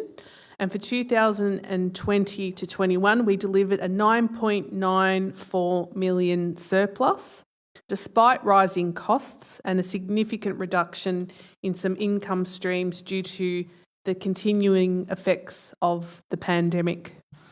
We also paid down 10.26 million in debt. I know a fellow councillor loves me saying that, which is vitally important to ensure the long-term financial sustainability of Council. The annual report provides a great snapshot of what we have achieved, and I encourage the community to take the time to look at the report and breadth of projects that contribute to making Banyule better for all. Thank you for listening. Our councillors, there's an officer recommendation. Do I have a mover? Move, Councillor Melican. Do I have a seconder? Sorry, Mayor, I think there was with an amendment. Oh, Point with an 3 amendment? to the officer recommendation. Okay. So, do you want to move? Are you happy to add the yes? Could you please read it to us? Note that no changes were made from when Council accepted the accounts in principle. Can we get rid of that, please? Thank you. Do I have a Also seconder? move. Thank you. Do I have a seconder? Seconded, Councillor Garotti. Councillor Melican, do you wish to speak? I'll just say a few words on top of what you've already talked about. Yeah, it has been a very hard year, but I think what this result shows that the Council, working with staff and working with residents, we have achieved quite a lot in what has been an incredibly difficult year. And we talked about the financial aspects, but what we've done very well, not only with our finances, we've been able to support community groups, we've been able to support sporting groups, we've been able to support traders, but we've also been able to support residents that have been suffering through this terrible pandemic. But then on top of that, we look at some of the projects we've built, and we were at the Belfield Community Centre last week, and what a fabulous building that was, which we completed on just over time, but on budget, which was incredibly difficult. And you talked about the increase in project costs. Well, we achieved the Belfield one, but then right next door we've got the Launch Housing project being built, which will provide vital housing for many people as well. So we've used our financial strength to help people, not only just maintain ourselves. As, we could sit back and say, well, we're going to look after our bottom line. We've looked after other people's bottom lines, but we've also protected our community groups and our sporting clubs. We've gone a long way in the inclusion program, and I think some of the work that our officers have done to make sure that all community groups, all individuals feel more connected to Council. And you only got to look at our survey results to find out that people do feel that this Council is looking after their best interests. And then we've taken some huge strides in the environmental space. We talk about the solar panels and our other work we've done to improve our our future for our children. And we've had a couple of very good experiences in the last few weeks. We've engaged with young people and they are very aware of the issues that we're all facing and are very keen to give their ideas how we should fix it. So it's great that we have been able to engage with everybody, I think, right across our community. And we've heard tonight from the community groups, Shop 48, how they've been really under the pump, but they've appreciated the support from this council and the ongoing support. But I think this gets back to the vision work we did when we were first elected, this council was elected. We spent an enormous amount of time with a tremendous bunch of local people from right across the city to develop the vision. And it's that vision we've continued to work towards, even though the world has changed, but I think our vision has held up and we've worked hard towards that. So I'd like to thank all the staff because it has been a team effort. This is not councillors' annual report, this is the City of Banyul's annual report. And it has been a team effort from the staff and from the councillors, but also from our residents. And I couldn't be more proud of a council and the achievements we've done through a very difficult period. Thank you, Councillor Malikan. Does the seconder wish to speak? Councillor Grotti. Just to note that there were no changes to the accounts following the final VARGO review, so well done to the director and the manager and the team. Terrific, and congratulations. Thank you, Councillor. Does any other councillor wish to speak? Councillor De Pasquale. Yeah, thank you, Mayor. Look, at this 21-22 period was one which I think we had never seen before, and I think I would like to take a couple of moments just to take the community back a few years now with regards to the planning that the community had done with regards to putting us in a position where we're able to fend off the weather, I suppose, or the stormy seas, because it had been planned many years ago that, you know, this council was functioning out of 3 different offices. There was a small office in Greensborough. There were offices here at Ivanhoe. There were offices at Rosanna, the offices at Rosanna were in old squash courts, which were supposed to be only temporary, but they were existing for I don't know how many years. So then this council made a decision to continue forging through with regards to the Greensborough offices. Now this Ivanhoe Cultural Hub is complete with our chambers and library and everything that the community can enjoy. So what that means is the major infrastructure investments of a community, of the Banyul community, is pretty much done. Now we're looking at, there's still major investments to be done and upkeep to be done as well, but when a municipality has major office investments for staff, for infrastructure, etc., it can be very draining on an organisation. So with that having been done in the years gone past, I think the community can be or understand that we're able to, you know, abate the storm a bit and then move forward in the next years. So yeah, like Councillor Malikan mentioned, he's proud of the way this community has gone over the last years. So am I, and I think it's a testament to the leadership that this council has had in the years gone past in the offices. I think CEOs, director level, continued guiding and making sure that this organisation and this community had the infrastructure that it needs to be a top class community, and it functions that way. Thank you, Mayor. Thank you, Councillor. Does any other councillor wish to speak? I might add that the annual report sums up really nicely how council engages with the community, because that's one of the most important things moving forward for councils, getting that really detailed snapshot of community needs. As my fellow councillors have mentioned, we've got a strong capital works program, a great economic support package to support ratepayers, to support businesses. For our sustainable environment, rolling out a solar energy program and FOGO this year. For our valued community assets, we developed a social infrastructure framework to guide our work to providing the infrastructure that the community needs. And this will set our infrastructure priorities for council. For our trusted leadership, we've begun a review of documents on our website. So for the community to access, and that's really important to make it easy for the community to access our policies. We have advisory committees, and our advisory committees are feeding into council. So I'm pleased at how well this report outlines our progress as a council, and I thank the CEO for her hard work. There isn't anyone that works harder. The directors for their hard work, and the staff, and my fellow councillors for strongly supporting all the work that's being done.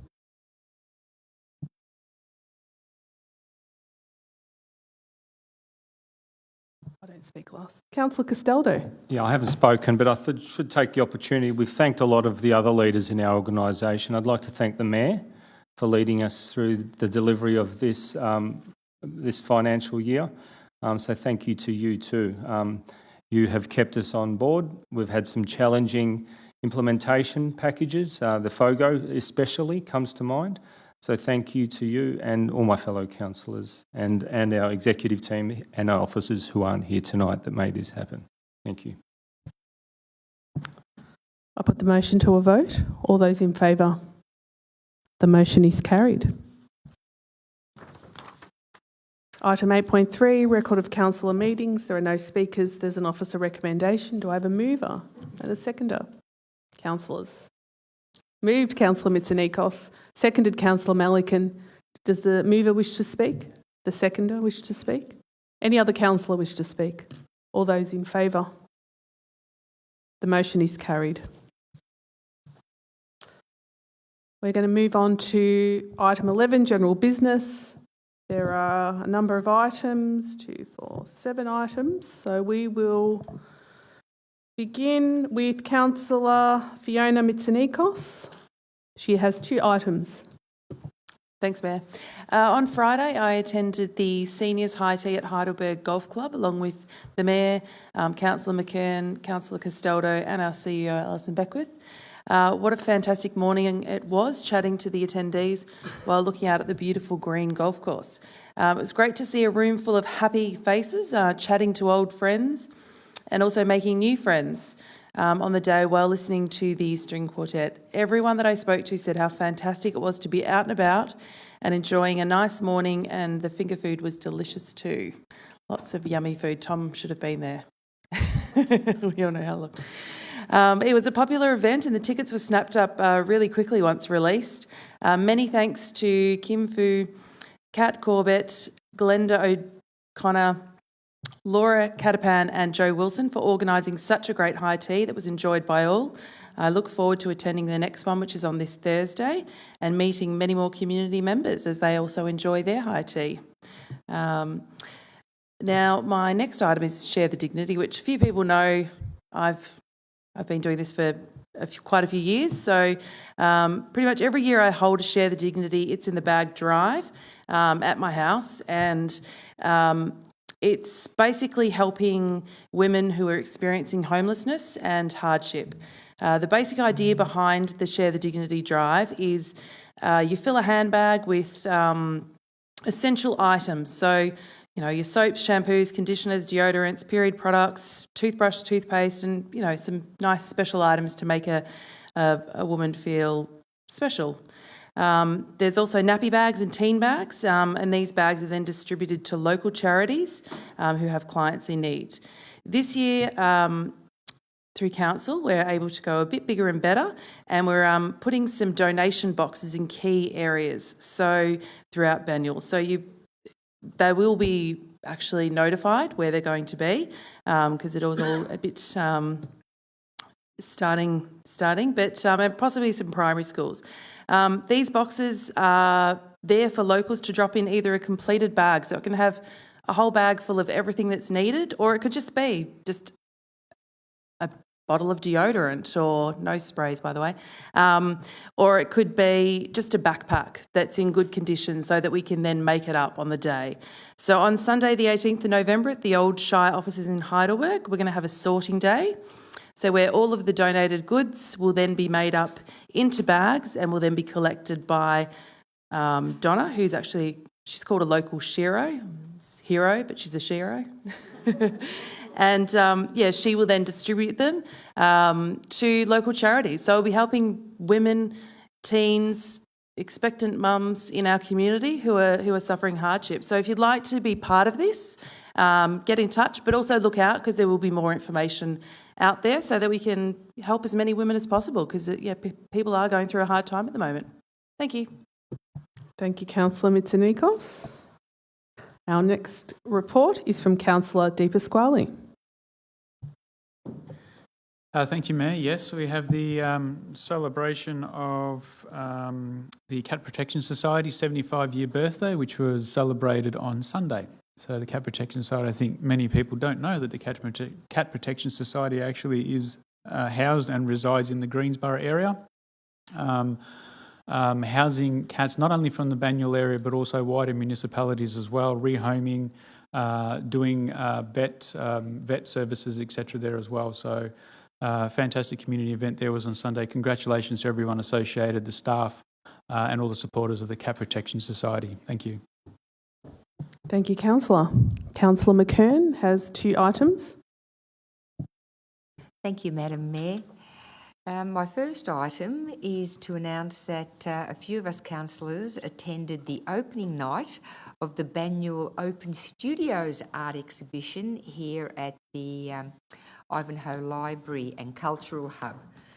The Banyule Open Studios are quite an active community group in Banyule and are supported by council. Earlier this year, they opened their studios to the public in April this year, but on this occasion, it was all about exhibiting their art, and it was a terrific quality of local artists' work. And I encourage everyone to get out and have a look at it. It's on till the 23rd of October in Loft 275. And of course, the gallery spaces tend to be open with library open times. So if you're wondering when the exhibition is on, just think library open times. The quality was such high standard that 2 of us were tempted to purchase. So both Councillor Champion and I walked away with some work of local artists, which we'll both be very proud to have in our homes. And a workshop that's coming up that might be of interest. It's on this Wednesday, and it is organised by a Transition Towns group in Banyule, the Sustainable Community Ivanhoe group, called What a Waste Not to Wear. The workshop is all about the need and opportunities to recycle textiles. Presenters will be covering how textiles are manufactured, their carbon footprint, social and environmental impact, options for buying, renting, opportunity shops, how to mend and upcycle clothing, and how to best dispose of clothing you don't need or want. So it's on this Wednesday, 19th of October, at the Yarramie Djila Theaterette at Ivanhoe Library. To book is free, but apparently bookings are essential and there's only a few places left. If you're interested to attend, all you need to do is go to the Sustainable Community Ivanhoe Facebook page for details. So I might just give you a quick rundown of the speakers. Dr. Rebecca Van Amber, who's a Senior Lecturer at RMIT, School of Fashion and Textiles, will be speaking about sustainable innovation in fashion design. Katrina Naish, Founder and Director of A Fitting Connection, will be talking about recycling of textiles and why we should do it. Mary and Margaret from the Brotherhood of St Lawrence and St George's Opportunity Shops will be talking about recycling clothes through op shops. And your own councillor, Alida McKern, will be talking about council efforts in recycling of textiles. So we look forward to seeing as many of you there, and councillors, if you haven't already registered, come along. Thank you, Councillor McKern. I've got two final items from me. So on Tuesday, the 11th of October, the council officially opened the Belfield Community Hub. So I was there along with the Deputy Mayor, Councillor Champion, Councillor Melican, Councillor McKern, Councillor Castaldo, Councillor Mitsonikos, and the building's, if you haven't seen it, quite impressive. It's an environmentally sustainable building. It brings together many council services. It's got a focus on babies, children, families and older adults. It's been a long-term project and vision to transform this area, and the new community hub is just one part of a plan to reinvigorate the site. So the garden is there, the community garden. There will be social housing and market housing still to come, integrated perfectly together. Just to mention a couple of other of the facilities, there are aged services there and social support, early childhood services, a large community garden with a pizza oven. I just thought I had to read that one out because we all love pizza, who doesn't? A social enterprise cafe run by For Change Co, community rooms, allied health consulting suites, a prayer and a quiet room, and maternal and child health services. So quite a remarkable place to bring the community together, multi-purpose, and we hope it provides everyone with a sense of belonging to a neighbourhood in that area. So celebrating diversity and inclusion. So wonderful launch last week. My other item is an important jobs fair, the First Nations Jobs Fair. So on Wednesday, the 5th of October, Banyule, Darebin, Whittlesea councils joined together to host the Jobs Fair. There were 30 stall holders attending, all offering job vacancies, education and training programs for First Nations people. So pretty specialised fair for First Nations people. So 100 people attended on the day. They met with stall holders and they applied for jobs on the spot in some instances, pretty important. And we wish to thank 3KND Radio, which conducted a live broadcast at the event, Bar Bun and Beak Gathering Place for hosting the barbecue, Dardi Manwuro for providing coffees, Uncle Charles Pacana for emceeing the event, and Jobs Victoria for supporting the event. So it was a wonderful, successful event for our First Nations. Councillor Melican. Can I, no, I didn't talk about it, but can I move an item of general business? Would that be okay? Yes, Councillor. I'd just like to note that this will be the last council meeting in this term of the current mayor and deputy mayor. Who knows what will happen in the mayoral elections, but this will be the last night in this term. So I'd just like to thank our current mayor for her leadership, for her determination and her patience, her care, her extremely hard work, her charm, her collaboration with all of us, and her representation of this council has been just fabulous on many occasions. Oh. And I know we've all felt supported by our current mayor, ably assisted by our deputy mayor, Alison Champion, but I think she's had a fabulous year in very difficult circumstances, and I think she's guided this council extremely well, a lot with the assistance of our wonderful CEO and staff, but I think she's had an exceptional year and couldn't have been proud of our mayor this year. Thank you. Councillor Champion. Surprise. I am going to say something. I would like to reiterate and agree with Councillor Thom's comments. As the Deputy Mayor this year, this is my second time I'm privileged to be the Deputy Mayor of Banyule. My first year was in 2019. It was a very different year for a variety of reasons. And this year has been a pleasure this year to work with our Mayor, and I do mean work with our Mayor. It has been a very challenging year, not just economically, but also socially. we've both, and especially the Mayor, received queries, comments, concerns, anxieties, been shoulders to cry on in this last 12 months, as have many other, I've got no doubt, many other mayors and deputy mayors across Victoria. And she's handled or worked with all of those correspondences exceptionally well. And I'm very proud to have stood with her and to have her represent Banyule City for the last 12 months. So thank you for your contribution to our beautiful community. And I think there will be an opportunity at the mayoral election vote where we can all talk on the contributions that both of you have made. So just before we all jump in, I'll save my comments to that meeting. Thank you. Thank you very much for those kind words. We have public questions. We have received 3 public questions and they will be included in the minutes of this meeting and at our website and also read out by our executive team. I'm not sure who's starting. Director Gilio.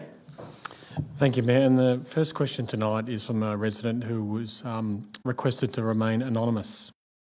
And the question reads, when council meetings are closed to the public for confidential agenda items, is this part of the meeting video or audio recorded for council records, which would provide a future transparency for council's many property transactions and other important decisions currently made without public review?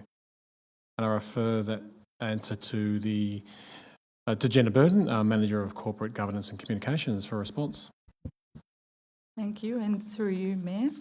When Council closes the ordinary council meeting to the public and enters into a confidential council meeting pursuant to section 66(2)(a) of the Local Government Act 2020, Council does not make audio or visual recordings of the proceedings of that meeting. Only formal minutes are taken.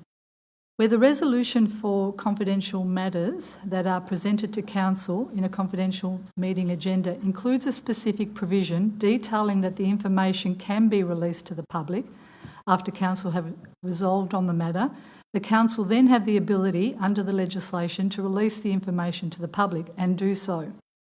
This can be found in the Council meeting minutes of that meeting. Matters that are presented to Council in a confidential Council meeting are designated as confidential pursuant to Section 3(1) of the Local Government Act 2020. Council currently undertakes this process in line with the 2020 Act.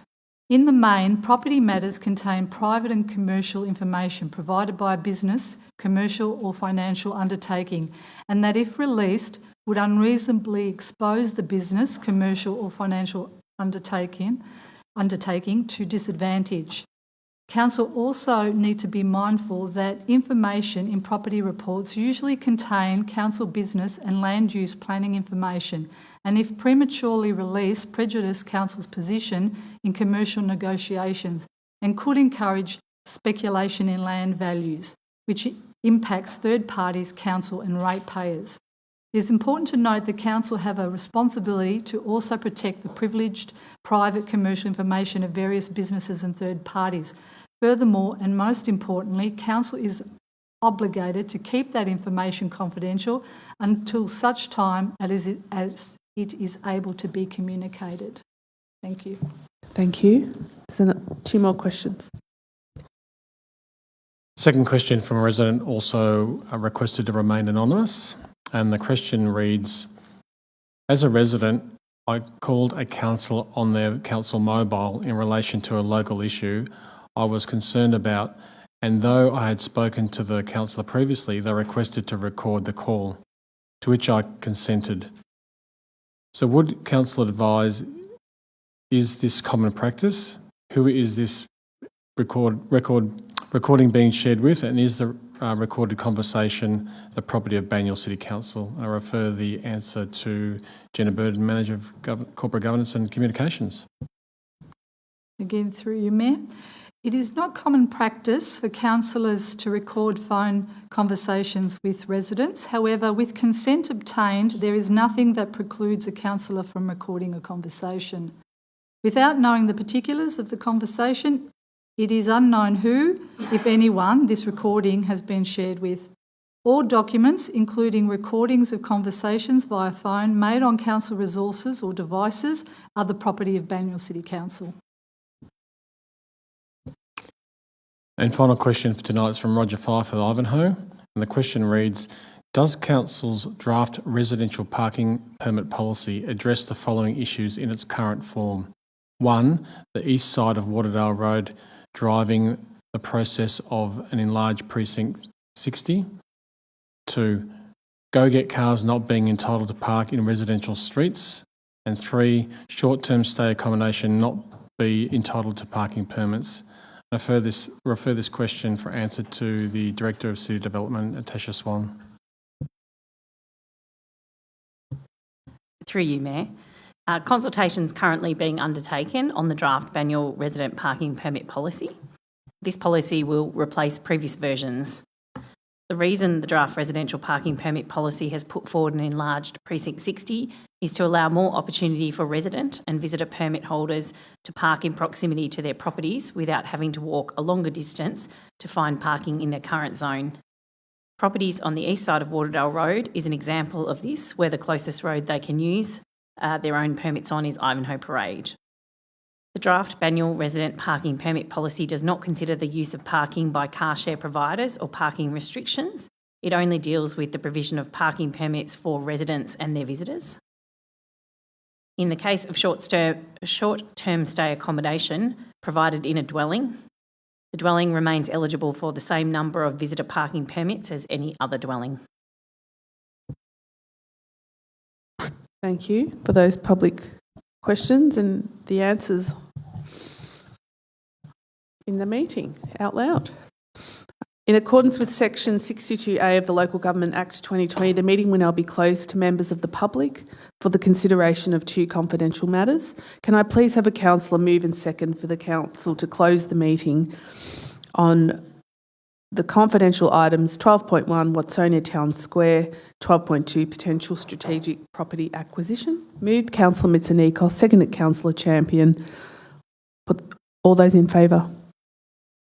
The motion is carried. The next ordinary meeting of council will be held on Monday, the 14th of November 2022. Thank you, everyone. I now adjourn the meeting at 9:06 p.m. Thank you very much.